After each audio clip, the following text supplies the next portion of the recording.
Chief justice Pakistan justice قاضی فائز عیسیٰ کی سربراہی میں فل کورٹ بینچ نے ایکٹ کے خلاف دائر درخواستوں پر سماعت کی۔ بدھ کے روز اٹارنی جنرل کی جانب سے دلائل دیے گئے، جبکہ سپریم کورٹ بار ایسوسی ایشن کے صدر عابد زبیری نے جواب الجواب دلائل مکمل کیے۔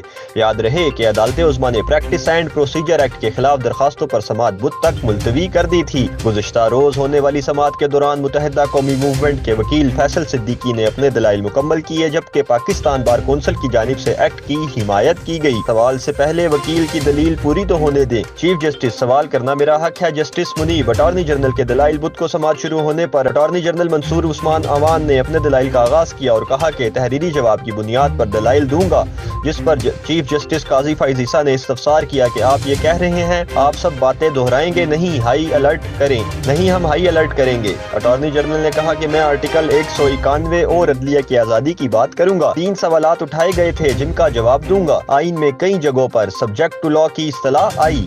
پرائیویسی کا حق بھی سبجیکٹ ٹو لاء رکھا گیا۔ کس نوعیت کا قانون ہوگا یہ نہیں بتایا گیا ہے۔ آرٹیکل 191 میں کوئی ترمیم نہیں ہوئی۔ اٹارنی جنرل نے دلائل دیے کہ آرٹیکل 191 پارلیمنٹ کا حق قانون سازی ختم نہیں کرتا۔ پارلیمنٹ نے عدلیہ کو آزادی دی ہے مگر اپنا حق قانون سازی بھی ختم نہیں کیا۔ 1973 سے پہلے رولز بنانے کا اختیار گورنر جنرل یا صدر کی پیشگی اجازت سے مشروط تھا۔ جب سے آئین بنا ہے آرٹیکل 191 میں کوئی ترمیم نہیں ہوئی۔ اٹارنی جنرل منصور عثمان اعوان نے کہا کہ آرٹیکل 191 میں ترمیم نہ ہونا عدلیہ کی آزادی کو یقینی بنانا ہے۔ سنگین غداری کے قانون اور رائٹ ٹو انفارمیشن ایکٹ میں قانون سازی کا اختیار آئینی شکوں سے لیا گیا۔ ان قوانین میں پارلیمنٹ نے فیڈرل لیجسلیٹو لسٹ پر انحصار نہیں کیا تھا۔ عاشر تنویر، حق نیوز، اسلام آباد۔